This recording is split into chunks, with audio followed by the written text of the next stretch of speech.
Saya kini ingin bercakap dengan YB Faiz Fazil. YB Faiz adalah ahli jawatan kuasa Parti Amanah Negara untuk mendapatkan perspektif beliau berkenaan dengan idea ini. Assalamualaikum YB. Waalaikumsalam. Okey, YB, seperti yang kita tahu, idea diketengahkan untuk PKR bekerjasama dengan UMNO. Datuk Seri Anwar Ibrahim mengatakan masih terlalu awal tetapi tidak menafikan perbincangan sedang berlangsung.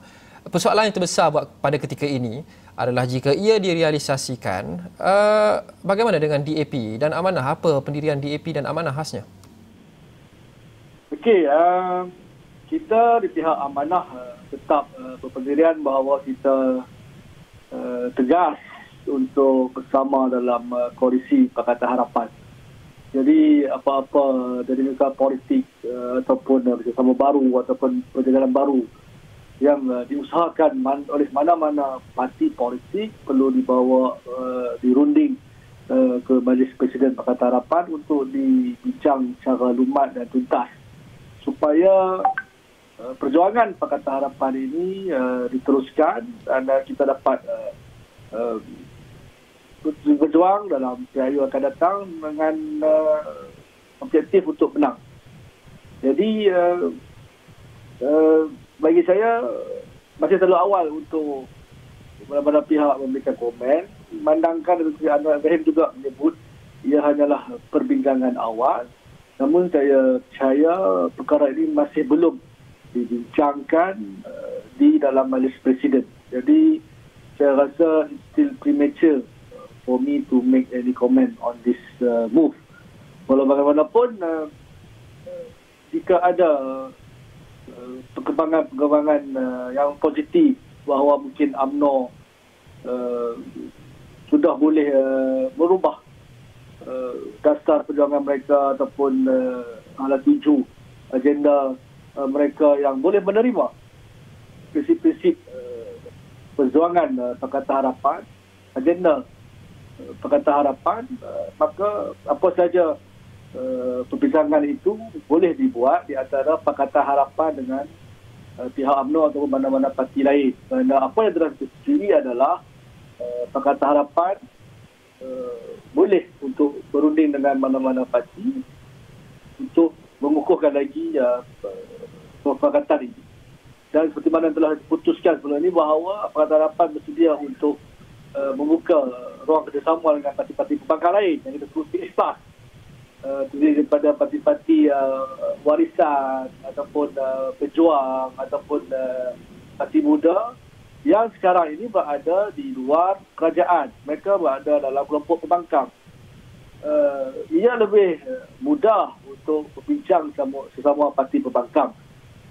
Untuk berbincang dengan UMNO yang sekarang berada dalam ruling parti, ia memerlukan satu pengkajian yang lebih mendalam tentang bagaimana kerjasama boleh dibentuk dan sebagainya.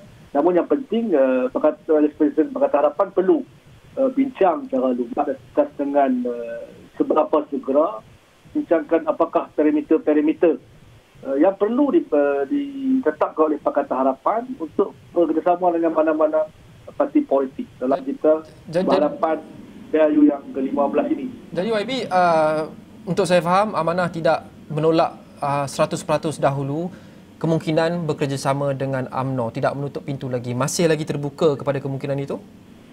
Kita saya terbuka dengan apa saja dinamika politik as long as agenda Pakatan Harapan diangkat, iaitu reformasi yang telah kita perjuangkan selama ini itu dipertahankan, prinsip integriti, good governance dan prinsip asas demokrasi dan juga kepercayaan itu kita pertahankan dan perjuangkan. Asas dasar itu saya percaya bahawa kita tidak akan berkompromi dengan mereka yang terlibat dengan beberapa kes yang melibatkan integriti dan juga korupsi. Itu adalah prinsip asas Pakatan Harapan. Bukan saja Parti Amanah, tapi juga Pakatan Harapan yang menolak dasar korupsi dan mengangkat prinsip integriti dan juga good governance.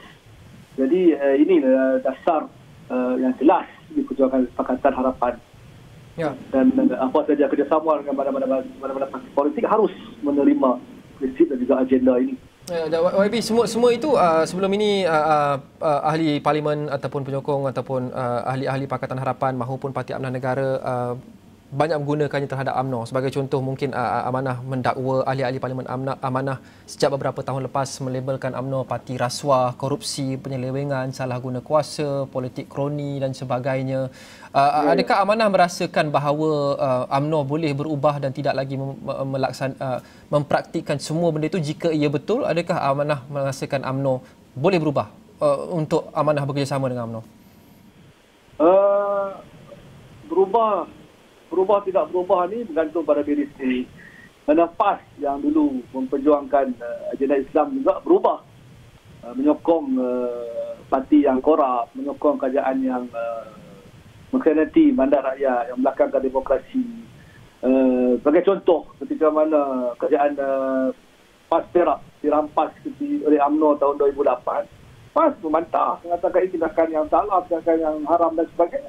Tapi apabila 2020 berlaku langkah Sheraton, mereka yang menyertai malah menjadi rakan koalisi kepada Perikatan Nasional. Tetapi jika Amanah terbuka untuk bekerjasama dengan UMNO, bermakna mungkin kemungkinan besar ia akan turut bekerjasama dengan PAS kerana ia lebih kurang boleh mengatakan satu gagasan yang sama, bukan secara rasmi ataupun apa-apa tak tentu, tetapi kita lihat UMNO dan PAS sangat friendly dengan satu sama lain sekarang. UMNO dengan PAS sekarang tengah bergaduh merebut cinta baru. Jadi rebutan cinta tiga segi ini memang begitu dinamik dan memang kerapuhan PN itu satu yang nyata dan telah menjejaskan takbiran negara dan juga keadaan ekonomi negara hari ini, sehingga pelabur-pelabur asing juga telah lari dan kurangnya FDI dan sebagainya itu adalah disebabkan oleh ketidakstabilan politik kerana kerapuhan kerajaan yang ada, Perikatan Nasional itu sendiri. Jadi sama ada kita bekerjasama dengan mana-mana parti politik itu dari mereka politik yang mana kita tahu anything is possible, there's no impossible in politics. So kita boleh kerjasama dengan sesiapa sahaja, tapi pokoknya, asasnya agenda reformasi, agenda integriti, agenda perjuangan rakyat itu perlu dipegang oleh mana-mana parti politik. Jadi kita yakin parti-parti pembangkang yang ada hari ini, PS Plus itu boleh berpegang kepada prinsip ini kerana mereka adalah rakan lama dalam Pakatan Harapan sebelum ini.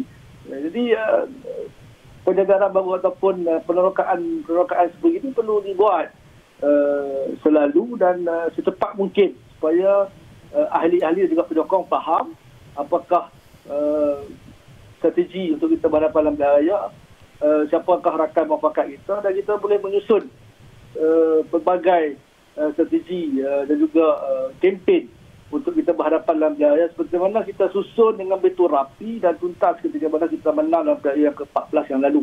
Okay. Kita mempunyai satu muafakat yang begitu solid, susun organisasinya, susun gerak kerjanya, kempennya dan sebagainya, sehingga tumbangnya kerajaan Barisan Nasional yang telah main tanam bertahun. It's not easy to win the 14th election. Tapi pada rumus, pada ramuan kita menang kerana solidnya pakatan itu. Jadi apa yang kita lihat, Amanah lihat hari ini adalah Pakatan Harapan perlu solid kemuda dan mencari rakan-rakan baru yang betul-betul ikhlas berpegang kepada agenda reformasi yang telah kita perjuangkan selama ini.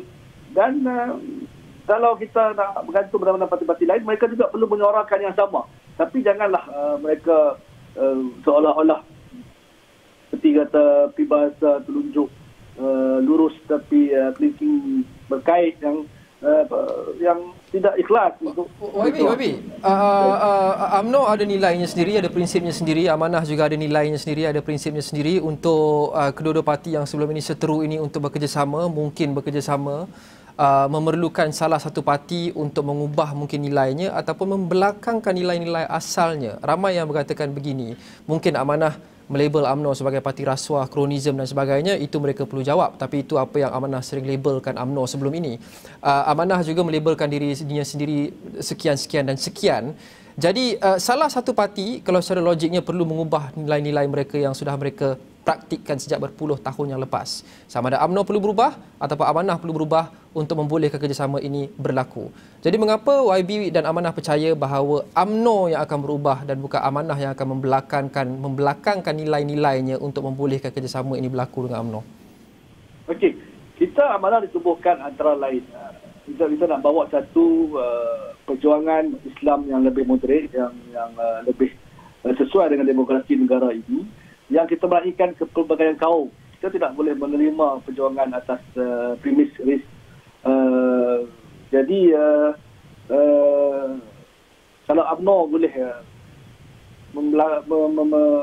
meletakkan perjuangan rakyat Malaysia itu menerusi perjuangan perkauman, barulah kerjasama itu boleh dibentuk. Kita tidak boleh kerjasama dalam seperti mana Perikatan Nasional hari ini.